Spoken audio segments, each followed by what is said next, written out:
প্রায় 15 বিঘা ধান লাগাইছি।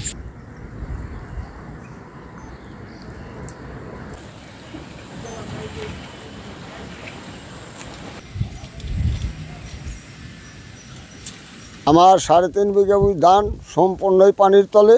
এখন এই ধান যদি না পাই তাহলে আমার আর উপায় নাই, অনেক টাকা পয়সা খরচ হয়ে গেছে।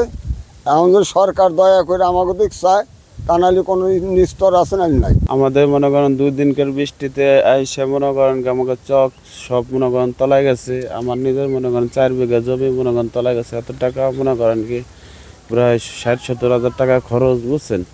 তাই মনে করেন কি আমরা খুব মানে ক্ষতিগ্রস্তর ভিতরে আছে, আমাদের মানে সর্বহারা হয়ে গেছে আর কি, বুঝছেন। আমার 4 বিঘে বই তলাইছে, মোটামুটি 50-60 বিঘে বই তলাইছে জায়গা। তাতে আনুমানিক 25-30 লাখ টাকার ক্ষয়ক্ষতি হয়েছে এই চকে।